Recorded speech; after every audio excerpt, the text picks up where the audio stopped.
Hello, everyone, and welcome to another episode of GDDV 501 Lighting and Rendering. My name is Kasanas. Alright, guys, we're moving along pretty darn well here. We've already talked about what we think cinematography is, or at least an overview of what cinematography is, and we went through a number of different terms as well as ideas that are going to be important within this particular course. Today, what I'd like to take a look at is an exploration of the real world camera. All right, let's get started. So, the real world camera. And why exactly are we looking at this? Well, I've got a number of different reasons. Whether or not you are strictly looking at game engines or you're looking at other 3D software for generating 3D images, some kind of rendering software like Maya, as an example. The cameras, the virtual cameras that you'll find within these engines and within these 3D tools are meant to mimic real-world cameras, and they go to great lengths to ensure that the functionality and the output of these virtual cameras are mimicking what we see in the real world. In fact, there was a push a number of years back to ensure that they were even more like real-world cameras, and that allowed game studios to hire cinematographers to produce the images that they were going to produce within their games. It allowed the cinematographers, to utilize tools that they were more familiar with. So understanding what you can do with a real-world camera is going to tell you what you can do with a virtual camera within these virtual spaces as well. And not only that, but this course, as I've already mentioned, this course is designed around the idea of quickly producing images that will demonstrate the ideas that we've spoken about in class as we move forward in this particular course. And to do so with a camera is relatively simplistic. I could send my students out, and in about an hour's time, they can come back with 10 images if they really wanted to. However, if I said, let's build this entire world within virtual space and then show me some of the ideas that we talked about in class today, if we did all of that within Game Engine, it could take days and days and days to produce this virtual world and then create the images from that virtual space. It's so much easier to demonstrate this with a real world camera. So I really want my students to understand the tools that they're using within this particular course. And we're really going to do just an overview of how a real world camera works in this particular video today. If you're not actually one of my students, well, then you should be. If you're not actually one of my students, then feel free to go ahead and take some pictures. Whenever I've asked my students to take some pictures and post them down below within the comments, that's perfectly fine. It'll generate discussion. Most of the discussion and the participation that I will have within the comments is going to be very, very surface level. The in-depth conversations that my students are getting through the synchronous portion of this course, this is the asynchronous portion, but through the synchronous portion of this course is going to be about the practical work they've done with their cameras and the practical images that they've created in the real world. So that's really why we're taking a look at real world cameras today. And like I said, it's just going to be a very basic overview. So how does a camera work? Let's start with that. And I'm going to talk about an SLR here, a single lens reflexive camera, or a DLSR, a digital single lens reflexive camera. But regardless of what you're using, it works in a similar manner. If you're using your smartphone's camera, that's perfectly fine. You'll still generate images. You might not have all of the same control or all of the same features with your smartphone camera as you would with a DLSR, but it works kind of the same way. So stick with me anyway. So basically with a camera, light enters the camera through the lens. The lens then directs that light onto a sensor. Now, normally that sensor is covered by a shutter, and the shutter is moved out of the way so the light can then hit the sensor, or film if you're working with film. Lots of people are still working with film out there. The amount of time that light is allowed to hit the sensor, or the amount of light that is allowed to hit the sensor, both can have an effect on what's called the exposure. So that the exposure is how long the sensor is exposed to and how much light it's exposed to. So being able to change that amount of time or the amount of light that hits the sensor is going to change your image in some way. And we are going to talk about equivalent exposures in a future video. In fact, I think in our next video, we'll talk about the idea of equivalent exposures. So the amount of light that is able to actually hit your sensor is dependent on a number of different things. The size of the opening in your lens, so the aperture of your lens, the aperture size of the lens itself, how long that iris or that aperture is open, and how sensitive the medium that you're using is to light itself, right? Because we can have different settings on our camera or in our different types of film that's going to be more or less sensitive to light. So all of those things can affect the exposure. And like I said, we'll talk about that in great detail in the next video. Right now, let's just take a look at what a camera is, particularly an SLR. It's broken up into two different parts, the camera body and the camera lens. And those are just, the big pieces here, the housing that we've got for our different elements. The camera body, taking a really simplistic view, the camera body is responsible for housing a number of different elements that are required in order to generate a picture. A mirror, and there are mirrorless cameras, a shutter, a sensor, and a viewing apparatus. The main purpose of the body is to enclose the sensor in a dark area, keeping it from any light from actually hitting the sensor until such time as you're ready to expose that sensor or film to the amount of light that you wish to hit that sensor or film. The viewing apparatus is something that you'll look through that will help you line up your picture. That's what the viewing apparatus is. And the mirror itself is used to bounce light up into the viewing apparatus. You know what? In fact, I'm going to go back here 2 slides. Can I go back somehow here? I can. Let's go back 2 slides really quickly so I can show you what I mean. If we take a look, the body housing is on the right-hand side, and the part that's sticking out is the lens. I'm sure you guys know that, but I'm just going over it anyway. On the right-hand side, we have ourselves the camera body. And basically what happens, we've got a mirror that's labeled here in this particular diagram. That mirror is used to bounce light up into the viewfinder or the viewing apparatus. That allows the viewer to look directly through the lens and see what they're supposed to see, or see what they're going to be seeing through the lens and what they're going to develop as far as their picture is concerned. If you have a camera that is an offset viewfinder, so you don't actually have a mirror inside of your camera and you're just kind of looking through a hole, well, that's not aligned with your lens, right? The picture you're going to take is offset from the picture that you're seeing in your lens, right? So the mirror is basically allowing the viewfinder to take the light that's being produced inside or through the lens, that's coming through the lens, and bounce it up into the viewfinder, so you're getting a direct view of the image that you're going to be creating inside like through the lens. Now, behind that mirror and behind the shutter is the sensor. The mirror and the shutter would then be moved out of the way, and once the mirror and the shutter are moved out of the way, then the light is allowed to pass directly through the camera body and onto the sensor. Okay, let's skip ahead now 2 slides, and we'll talk a little bit about the camera lens. So, taking a really simplistic view, the lens, or the lens housing, depending on what you want to call it, is the entire purpose of the lens is to gather light and direct that light onto a medium of some kind, whether that's your sensor or film, what have you. And basically all the lens is a number of glass elements that are particularly shaped to direct light. That is the entirety of your lens.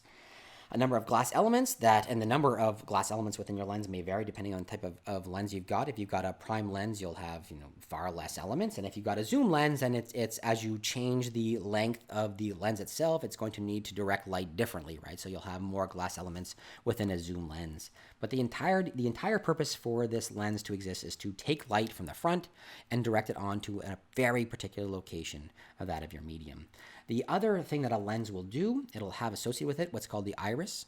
And the iris itself is an opening. That's really all it is an opening. And this opening can be made larger or smaller. The aperture size can be made larger or smaller. The larger the opening, the more light that comes in. And the smaller the opening, obviously, the less light that's allowed to pass through the lens. Something we have to understand, and this is just a little side note actually, a little interesting fact, that light passing through a convex lens will present an image upside down. And that inverted image, not inverted as far as color, but inverted as far as orientation is concerned, that inverted image, oftentimes the camera itself will take steps to ensure that you as a viewer looking through the viewfinder will see the image appropriately turned, appropriately oriented. Yes, appropriately oriented. Yes, so it'll look proper to you. It'll be upright And that's something that a lot of cameras do. Not all of them. Some cameras don't do that. In fact, some really expensive cameras don't do that. But that's typically that's just what most cameras do. So any light that passes through a convex lens will present an image upside down. And I've kind of added this just as a, hey, this is a fun fact. Your eye is a convex lens, and it works in exactly the same way. So any image that you see with your eye is presented to the retina upside down. The actual object is inverted as far as the image is concerned. But your brain works in such a way as to ensure that you are seeing everything upright. Now, it's interesting because our brain is constantly working hard to ensure that we are seeing the world upright and not upside down. But it turns out that several experiments were done where the image of the world was inverted before it went into your eye, which then inverts it again, and ultimately it's being presented to your retina in the proper orientation, right? Because of the fact that it's gone through a lens, which turned it over, gone through your eye, which turned it back upright, and the eye then presented it to the retina as an upright image. And for a little while, the brain is really confused, like, oh, I don't know what's going on here, and we see everything upside down. Everything looks upside down in the world. But after wearing these glasses, because it's a special pair of glasses that these scientists actually were studying, after a little while, the brain itself realizes that everything is upside down, and it automatically turns the image for you. So it automatically converts the image. So the people wearing these inversion glasses, who originally were seeing everything upside down, after a while, their brain took care of that and turned it back upright. And when the people who were being experimented upon took these glasses off and went back to just their regular, plain old eyes, suddenly the entire world was upside down again, until the brain realized, whoa, something's gone wrong here, and they turned it back upright again. So it's interesting how our brain can adjust to our real world situations and adjust how it's constantly working at adjusting the images that our eye is producing. Awesome. So I want to talk a little bit about the idea of camera lenses. And there are two types of lenses, a prime and a variable focus lens, or what most people call a zoom lens. And the prime lens has a fixed focal length, and a variable focal length, or zoom lens, allows you to change the focal length between two extremes within the lens itself. So when I talk about the idea of focal length, it has nothing to do with how long your actual lens is. It has everything to do with how the light is, the distance that the light is required to travel before it converges on a particular point. So particularly, a focal length is not how long the lens is, but describes the optical distance from the point of light ray convergence to form a sharp image on the sensor when focused at infinity. That's typically what those values, that's not typically, that is what those values are. You'll typically find the information about focal length on the lens itself. It'll be written there. If you've got yourself a prime lens, it will have a single value. So, for example, an 85 millimeter lens or a 50 millimeter lens or something like that. Typically, those values are in millimeters. It'll also have information about the f-stop, which is basically the aperture size, how large the aperture can be. And it'll give you a value like 1.8 or 1.4 or something like that. And the small, we'll talk about it later on in equivalent exposures, but the smaller the number, the larger the aperture opening. If you've got yourself a zoom lens, so not a prime lens, then you will see two values for the focal length, because the focal length will change based on how you're zooming. And you'll still have a range of, you'll still have like the lowest value as far as your f-stop is concerned on the lens itself. But obviously in both cases, you'll have a range of f-stops that you can set your lens to, regardless of whether you have a prime or zoom. The real difference between the prime and the zoom is that the prime has a single value for the focal length, whereas a zoom will have two extremes for the focal length. Anyway, let's talk a little bit about your lens choice and why you may choose one lens over the other. What happens if you choose a short or a wide angle lens or a long lens? So what we've got here is a number of different images, and these are not mine. Throughout this course, you will see a number of different images. Some of them will be mine, and some of them will not be mine. Some of them I simply found as an example from the internet. I'll make sure I mention which ones are mine as we move forward, just so you'll know. In this particular case, this is not mine. What this photographer did is they took a number of shots utilizing different focal lengths just to demonstrate the differences in the focal lengths themselves. In the top upper left corner, we've got ourselves an 18 millimeter lens, and that's a very wide angle lens. In the bottom right-hand corner, we've got ourselves a 300 millimeter lens, and that 300 millimeter lens is a very long lens. So let's take a look at what happens as we step through the different focal lengths. At 18 millimeters in the upper left, at 18 millimeters, we've got a very wide view. We'll talk about distortion and what it means to have this wide view in a little bit in this particular video, but for now, let's just take a look at it. We've got this very, very wide view. There is a little bit of distortion where things that are close to us look larger than things that are farther away, but we have this extremely wide view. And each time that we step closer and closer and closer, we can notice a couple of things. When I say step closer and closer, I mean as we increase the focal length all the way down to 300 millimeters. Each time we take a step forward, we are losing some depth. So as we take a look at the 18 millimeter, we've got a lot of depth. It looks like a great distance between the fence and the farms in the background.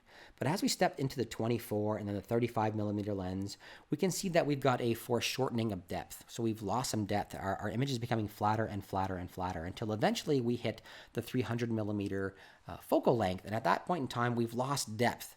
We've zoomed in extremely close to the object itself. We've brought everything closer. But in doing so, we have foreshortened the depth within our frame. We are no longer seeing the depth that we would expect to see. We're no longer seeing that exaggerated depth that we see at 18 millimeters. So that's the real difference. Every time you step forward in a focal length, the image zooms in closer and we lose some depth. All right, awesome. That's going to bring us to a talk about distortion. I want to talk a little bit about distortion and what distortion we might get in choosing a particular lens. So the two types of distortion I'd like to talk about today is lens distortion, also known as optical distortion, and perspective distortion. Those are the two we're going to talk about today. Lens distortion is caused by the manufacturing of the lens itself, and is something that when you purchase these ground glass elements that are associated with the lens, that'll automatically be built into the lens itself. It'll be based on the manufacturer who's created the lens, the quality of the lens, and that kind of thing. Perspective distortion is caused by the distance from the subject to the lens. All right, so the distance from the subject to the lens will cause perspective distortion. Let's start off with lens distortion. As I already mentioned, lens distortion is built into the particular lens. It's based on the manufacturing of that lens, how much the lens has been ground, how thin the lens is, or how thick the lens glass is, that kind of thing. With any lens that you're thinking about purchasing, you really should understand the lens itself and what type of distortion you are going to get from that particular lens. Maybe you want it. I mean, this can be an aesthetic appeal, having this distortion within. And we'll take a look at what that means in just one second. But yeah, make sure you understand it. Again, the quality of any given lens. So it's not just one, like not all 18 millimeters are going to have the same distortion, depending on the manufacturer and how the quality of the manufacturing that's occurred. You may have more or less distortion. You may have more aberrations and that kind of thing as well. All things that you should take a look at before purchasing any given lens. So let's start off with lens distortion. And as I just suggested that wide angle lens will have some distortion. Wide angle lens like 18 millimeter will have barrel distortion of some kind. And barrel distortion basically is an outward curve of straight lines towards the edges of your frame. Anything that's kind of in the center of your frame will be nice and straight, but as you move closer to the edges of your frame, you're going to get these curves in what are straight lines. Let's take a look here at the type of a distortion we'd see, barrel distortion that we'd see. We can see here that any of the lines that are located within the center of our frame, those lines are nice and straight, but as we move closer and closer to the edges, we get a more and more distorted view of the image itself. Here is an image of obviously straight pillars. Now again, it's a low quality image and this is not my image, but it was a great example that I found online. What we can see here is barrel distortion. These pillars are obviously straight. These are obviously straight pillars. But as we move closer and closer to the edge of the frame, those straight lines become very, very accentuated. Those curves become very, very accentuated, right? So we're getting this thing called barrel distortion in this particular image. So if you were to use this lens, you got to be really careful if you're using this lens for something in particular. What would happen if you decided to take a portrait with this type of lens? What do you think those results might be? And this is something you're going to have to understand. The next thing we'll talk about is pincushion distortion. And pincushion distortion occurs within long lenses. So as you get like a 300 millimeter lens or longer, you end up getting what's called pincushion distortion. And it is the opposite of your barrel distortion. Instead of lines being curved, or the straight lines being curved outward, in pincushion they are curved inwards. Otherwise, it works similarly in nature, that the lines in the center of your frame are nice and straight, and the lines towards the edges of the frame then have this inward curve to them. Now, once again, this is not mine. This is an image I found online, but again, we can see the idea of pincushion distortion here. Along the edges of our frame, we have very, very curved lines, right? And you can see how they're curved inwards as we move towards the edge of the frame. So the last type of distortion I want to talk about is mustache distortion. And you can never trust a person with a mustache. I often have facial hair. That's the only reason I'm saying that. Mustache distortion. So this is probably the worst one. This is one of the worst ones. The barrel and the pincushion can be corrected. You can take this into a program, and you can into some type of post program, and you can adjust your image so that you can straighten out some of those lines. Mustache distortion is much, much more difficult to get rid of. It is a combination of pincushion and barrel distortion. So it's a combination of both. Some of your lines, as you move towards the corners, some of your lines are inwards. As you move towards the center edges, they're outwards. It's kind of a mess. It's kind of a mess. And we can see an example right here of a wavy or mustache distortion. Okay, so I asked you previously, what do you think would happen if you took a portrait with a shorter lens? What do you think might occur? And this is exactly what you're going to see with a shorter lens. We already talked about the idea of a wide angle lens allowing for an accentuation of perspective. We took a look at that, and we took a look at the farm in the previous images. When we took a look at that farm, we had a lot of depth between the fence and the farm itself. Here's what we're seeing when we take portraits utilizing different lens types. Well, you can see when we hit about the 85 millimeter range into the 200 millimeter range, we are actually getting an accurate representation of this particular person. Again, this is not mine. I found this on the internet. But you can see we're kind of getting a more accurate representation of the person as we go into these longer and longer lenses, right? Obviously, you have to stand back farther and farther to get these, but we're getting an accurate representation. If we take a look at the wider angle lenses, we are getting a lot of perspective distortion within there as well. We are instead of it being a flattened image, instead we're getting a lot of of increased perspective, increased depth. So this particular person's face looks thinner. The nose is coming out farther. The lips are protruding. Everything's strange in the 24 millimeter lens. Even through the 50, we're still getting some distortion with an exaggeration of her nose and her lips. And as we move into the 85 and the 200 millimeter, we are getting an accurate representation. So understand that with the different lens types, we are going to get different images, and it's really important to choose an appropriate lens for the type of image that you wish to create. Maybe you want to create an exaggerated view, and we'll take a look at this and why we might want to in just a second. Maybe you want to create that, and you'll use a wider angle lens, and you'll stand closer to your subject. Or maybe you want to use you don't want any distortion really at all as far as the depth distortion is concerned, and you'll go into the more realistic 85/200 millimeter / longer lenses. All right, so that is the first type of distortion. We talked about barrel, mustache, and pincushion distortion, and we also talked about the differences in depth that you'll get with any particular lens. What I'd like to talk about now is perspective distortion, and basically perspective distortion is created because you are creating a 2D image.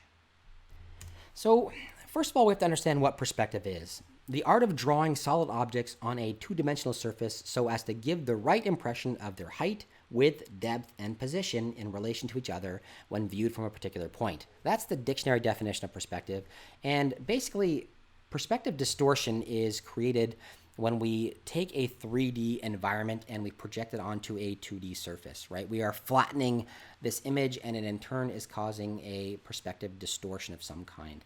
And basically what perspective distortion means is that objects that are close are disproportionately larger to objects that are farther away. Later on, we're going to talk about the idea of image and the creation of depth within your image and what that means and how people respond to depth, right? Because when we look at a photograph, if you show someone a picture of something, you say, what do you think this is?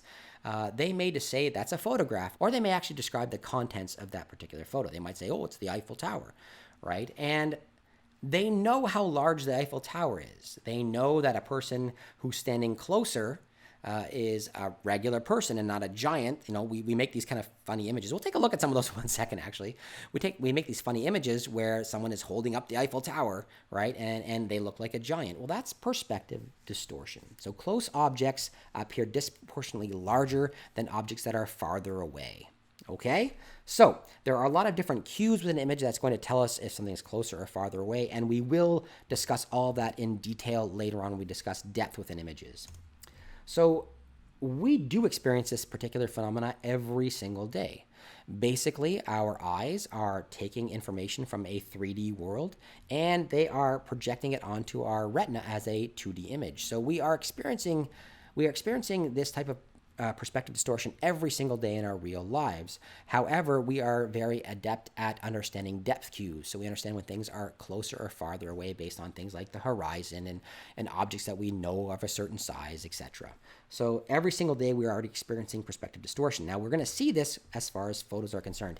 Now both of these photos here are mine. These are both the pictures that I've taken, and they are an example of perspective distortion. If we take a look at the lines of the dock on the dock that says keep off, if we take a look at the lines, it looks like these lines are converging as they move farther away from us. Now we understand, and looking at this photo, that this dock is not getting thinner as it goes away, and we understand the idea of perspective. We take in perspective cues to make sure we understand that there's depth to this particular image and that this is not a dock that's getting thinner and thinner and thinner. We understand that this dock is probably the same width or close to the same width all the way out. In the same way, when we take a look at the image of the bricked up building, or the brick building with the shuttered windows, we understand that the lines or the two columns of bricks that are going up the side of this wall are not getting closer and closer together, and that the windows are not getting closer and closer together. That these windows are more than likely, and these brick columns are more than likely an equal distance apart. But because of perspective, we are seeing them move towards each other. So that's perspective distortion. That distance causes things that are farther away look smaller than things that are closer up. Here's another couple of examples. And again, this is one that I've already hinted at already. You always see these vacation pictures. Neither one of these are mine. These are things that I found online. And with the alignment of the woman holding up the Leaning Tower of Pisa, she looks like a giant who's resting her feet on top of or against the Leaning Tower of Pisa. There are a million different cheesy photos like this. You probably have one hanging in your home, or maybe you have one hanging in your home. I don't know, but there's a lot of different things like this. So she's obviously closer to us, and the tower is farther away, but this person has gone through and created the image to look like she is holding up the tower itself. The one on the right, the person who's squashing his little tiny friend, again, this is perspective distortion. Obviously, the little tiny person is standing very, very far away, and by aligning his hands appropriately with the figure that's standing farther away, perspective distortion allows it to look like this giant man is squashing this small person. And we lack almost all depth cues. So in this particular case, we understand we don't have the same understanding that we would in the picture of the Leaning Tower of Pisa in it. In the Leaning Tower of Pisa, we have other depth cues around to say, okay, I see this is not a giant, right? We can see based on the shadows and the people that are surrounding it that obviously that the lady who's lying down is closer to us than the tower itself. But in the other image, we are lacking almost all depth cues. We do have a horizon line that's farther away, but that's about it. We don't have any other reference at all because this is taken across a salt plain. There's nothing in the background to help us understand how big that person actually is or how close certain things are. So a lack of depth cue is going to definitely reinforce the idea of perspective distortion. If we take a look at this particular image, now again, we've got ourselves a wide angle lens, and because of how close this pair of shoes is, this is not mine. that's not me. Because of how close this pair of shoes is to the lens, it appears the shoes are giant shoes, and the guy's wearing these great big giant shoes. Now, because of perspective distortion, that's how it looks, like he's wearing giant shoes. Now, obviously, these are normal size shoes, and it just looks like the guy's got big shoes on, right? That's perspective distortion. Now, we can also push this even farther if we've got ourselves perspective distortion as well as other types of distortion involved within our particular lens. We don't see a lot of, for example, barrel-like distortion within this particular lens, so I don't know if it's a wide-angle lens or not. We can't really see. There might be a little bit of distortion as we hit the edges, but everything looks relatively straight within this particular image. If we take a look at this image, however, again, this is not mine. This is an extremely wide-angled lens that's being used, and we're getting both perspective as well as lens distortion on this particular image. The face of the person looks like it's very much closer to us. The hand is very close to us, so we get a lot of distortion, a lot of this depth distortion within this particular image, right? Everything is kind of sticking out further. We can see the lens distortion as well. We can see the barrel distortion along the horizon line. Look at how curved the beach is. This guy's not running between two hills. That is really pronounced lens distortion, barrel distortion particularly. All right, everyone, that takes us to the end of this particular video. That's all I really wanted to discuss. We did a really quick overview of how your camera works. We did a really quick overview of how the lenses that you have might work and some of the things that you might have to take into consideration as you are producing your particular images. I hope that was helpful to you. I hope that was helpful to my students and that they are now out there producing their images. You guys have your first assignment that was due, and we're going to take a look to see if you knew all of this stuff already in advance. All right, guys, if you are watching this on YouTube, go ahead and post your images down there. Show me what you got. All right, I'm looking forward to seeing it. Anyway, thumbs up, thumbs down, comments down below, and if you haven't done so, please take a few seconds to subscribe. Have yourselves a wonderful day, everyone.